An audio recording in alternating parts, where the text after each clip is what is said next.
perspective. You know, we know that he's furious with his brother, and rightly so, but he and Charles have a respectful working relationship. I can't say that they're besties. Yeah. And I certainly think it's interesting talking to the likes of Tom Sykes, who takes the view that Harry and Charles are quite similar in nature, both quite rebellious, both quite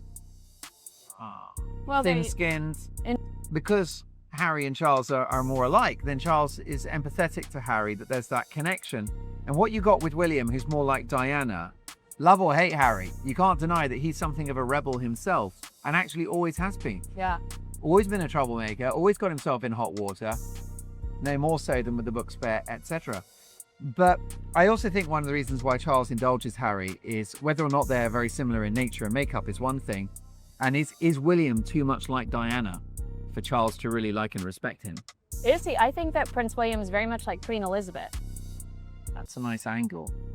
The most brutal truth crashing down on Prince Harry right now is not just rejection, not just embarrassment, not just another icy royal silence from across the palace walls. It is the humiliating discovery that the one person who controls the door back into royal life wants absolutely nothing to do with opening it. And that person is Prince William. Not King Charles, not the courtiers, not the friendly voices whispering about reconciliation, not the soft public statements dressed up as hope. Prince William, the future king, the brother Harry once stood beside, walked behind the coffin with, shared childhood corridors with, and then publicly wounded in ways the palace may never fully forgive. Now, Harry is learning the lesson in the coldest possible way, because according to respected royal commentator Kinsey Schofield, the Duke of Sussex has crashed directly into a stone wall. He may have believed he could cross the Atlantic, repair a few optics, float a few emotional signals, lean on King Charles, and somehow slide back toward the royal fold. But the path does not move through sentiment anymore. It moves through power. It moves through the future king of England. And William is not merely saying no. William is making the refusal look permanent, deliberate, and almost symbolic, as if the gates have been locked, checked twice, and sealed against every California-made comeback plan. So the question becomes painfully obvious. Why now? Why is Harry suddenly looking toward the family he spent years criticizing, exposing, and distancing himself from? Is this regret, or is this panic dressed up as peace?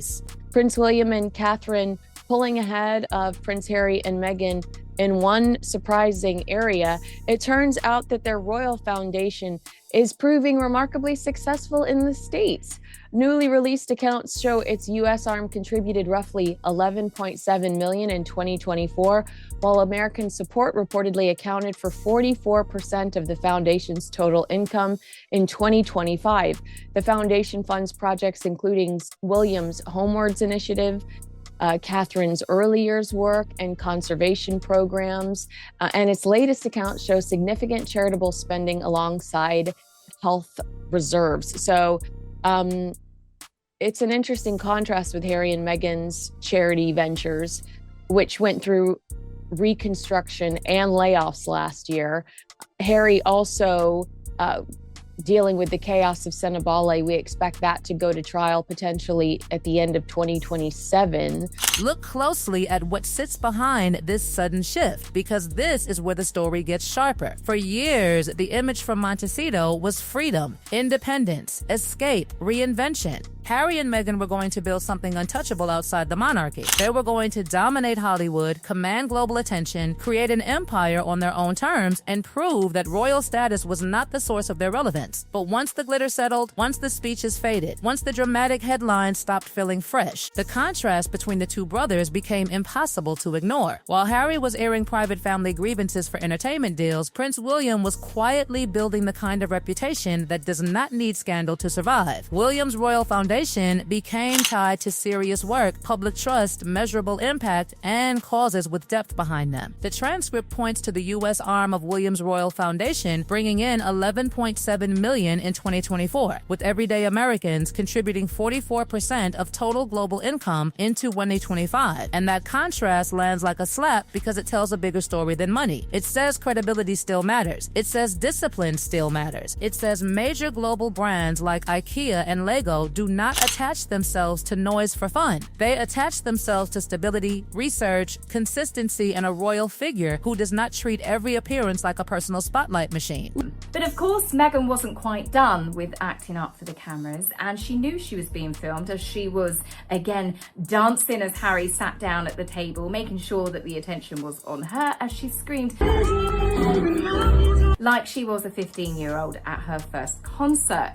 And in another thing that she did, which is more 15-year-old influencer, she decided to film her play setting. But what I found was very rude was someone was in the middle of an auction at the time. This is where people are listening. This is where people are bidding.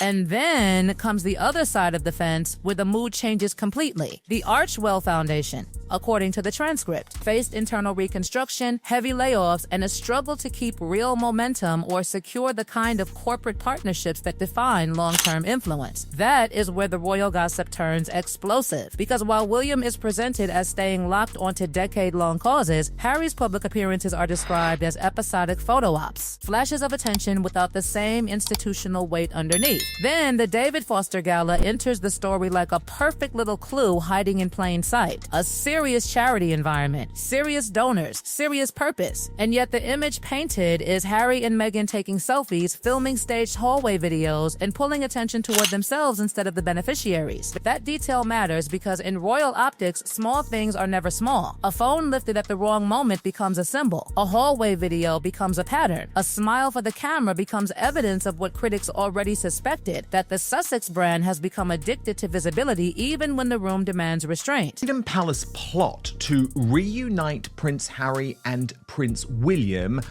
is going to fail. That is the verdict of Prince Harry's biographer, Angela Levin, who joins me now. Angela, this story has really divided the royal community. Okay, so you have on one hand a group of people who are absolutely convinced that King Charles is working behind the scenes via this new Deputy Private Secretary, Theo Rycroft, to try and bring Harry and even Meghan Markle back into the royal fold. The view, Angela, is that they are politically aligned, that King Charles III wants his legacy to be about union, not to be about the divide. So that's the one side. Then you have the other group of people who say absolutely not, and even if King Charles is more personally, how should I put it, susceptible to a bit of manipulation by Harry and Meghan who want to come back, it's simply not going to happen because a lot of the power is moving towards William.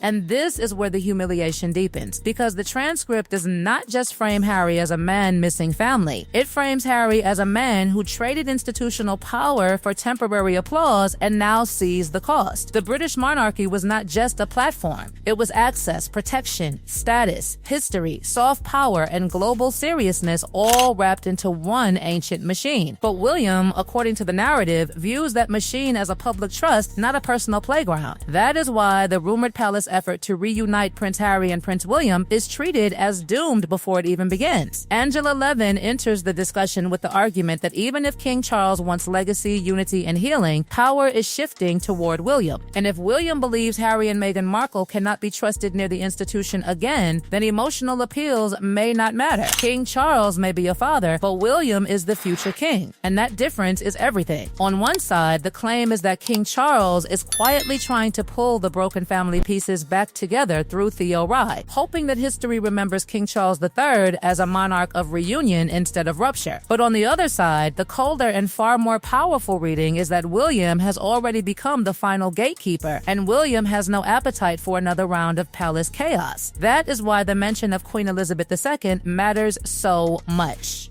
because William watched Queen Elizabeth II protect the crown with discipline, silence, and sacrifice. William watched his father give his life to duty. And William watched Catherine become a target after the Oprah interview unleashed a storm of wild allegations that hung over the family like poison. The transcript makes the irony even sharper when Harry and Meghan are recalled in New York accepting an award linked to fighting racism, only for Harry later to insist they never accused the family of racism and that the media had twisted it into something else. That is not a small correction. That is a moving target. And how does any family negotiate with someone when yesterday's accusation becomes today's misunderstanding and tomorrow's private tea could become the next explosive memoir chapter? Then comes the Highgrove meeting, and this is where every detail starts looking suspicious. King Charles did not meet Harry alone. Queen Camilla was right there, and according to the narrative, that was not random, not sentimental, and not ceremonial. Queen Camilla was there like a witness, sitting in the room after being painted as the wicked stepmother in Spare, making sure no one could later spin the conversation into another damaging headline. Camilla understood the danger of recollections being reshaped, polished, leaked, and weaponized. Even the location carried emotional weight. Highgrove was not just a royal backdrop. It was King Charles's private sanctuary, the place of gardens, memories, childhood games, and family history before everything fractured. That is why some insiders viewed the meeting as a huge error, because if a conversation had to happen, it should have happened on neutral ground, not inside a sacred personal space that could later be turned into a tactical PR image. And here is the divide at the heart of the entire scandal. King Charles is a father, driven by blood, regret, kindness, and the ache of barely knowing Archie and Lilith. Charles wants bridges because Charles still sees family, but Prince William sees risk. Prince William sees the monarchy as a global institution, almost like a corporation where one former executive spent years attacking the board, exposing internal fights, and then suddenly asked for the corner office back. In any serious business, security would stop that person at the gate. So why should the British monarchy lower its standards? Letting Harry and Meghan back into official duties after everything that happened would look like handing the matches back to the person accused of trying to burn down the house. What makes William's position so unbreakable is history. William remembers Balmoral, Highgrove, Princess Diana 1997, and the coffin walk that marked both brothers forever. William also remembers stories of Charles as an affectionate father, chasing William and Harry through corridors, hugging Harry, getting muddied and marked by ordinary fatherhood. So when Harry later presented a colder version of family life in Spare, it cut deeper than politics. To William, it looked like a rewrite of shared childhood for publicity, money, and streaming value. That is why this is not petty revenge, it is betrayal. And now the real motive behind Harry's sudden reach for royal return looks painfully exposed. It is not framed as pure redemption, it is framed as access. The royal shine, the police escorts, the palace backdrops, the state dinners. Without that world, Harry and Meghan are just another wealthy couple in America trying to survive the entertainment machine. Meanwhile, Prince William and Catherine move with duty, structure, and calm, carrying the discipline of Queen Elizabeth II into a new era. Harry, like Meghan, is portrayed as trapped inside the attention cycle he claims to hate, needing headlines like oxygen while the public grows colder. And the public message to Prince William is clear: stay strong, keep the firm safe, do not open the gates. Harry can send messages, float trial balloons, and lean on King Charles's heart, but William has already chosen the crown over temporary peace. The door is not merely closed, it is locked, barred, watched, and waiting in silence.